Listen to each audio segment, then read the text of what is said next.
You 5th class వాళ్ళకి చూడండి నాన్న ఈ 4 క్వశ్చన్ అండ్ ఆన్సర్స్ ఎక్స్ప్లెయిన్ చేస్తాను.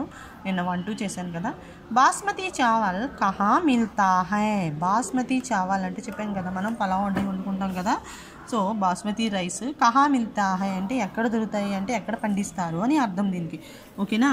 సో ఇక్కడ చూడండి ఈ పేజ్లో चावलों का राजा बासमती चावल इसी हिमालय की तराई में होता है అంటే చావలం కే రాజా అంటే బియ్యంలో రాజుగా చెప్పబడే బాస్మతి చావల్ అంటే బాస్మతి రైసు ఇసి హిమాలయకి తరాయిమే అంటే ఇదే హిమాలయ తరాయి అంటే ఏంటంటే కొండ ప్రాంతాల్లో పండిస్తారంటారు. హోతా హై అంటే పండిస్తారు అని చెప్పడం. ఓకేనా.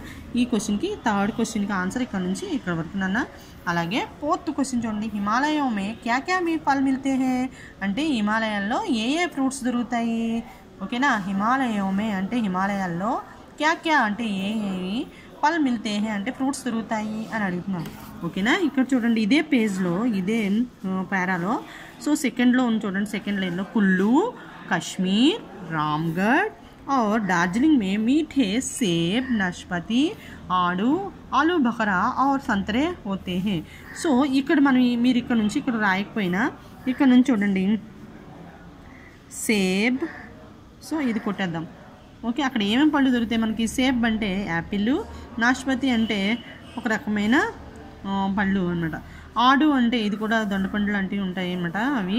అలాగే ఆలు బుఖరా పళ్ళు అంటారు, అవి కూడా యాపిల్లా ఉండి చిన్న యాపిల్లాగా ఉండి పులుపులుగా ఉంటాయి. ఆర్ సంతరే అంటే సంతరే అంటే మనం ఇప్పుడు తింటున్నాం కదా కమలా పళ్ళు అనమాట. హోతే హే. ఓకేనన్నా. సో ఈ 4 క్వశ్చన్ అండ్ ఆన్సర్స్ కూడా మీరు బాగా చదవాలి, రాయాలి. అలాగే ఈరోజు చెప్పిన నేను ఈ 2 question and answers read and right CW and HW. Okay. Thank you.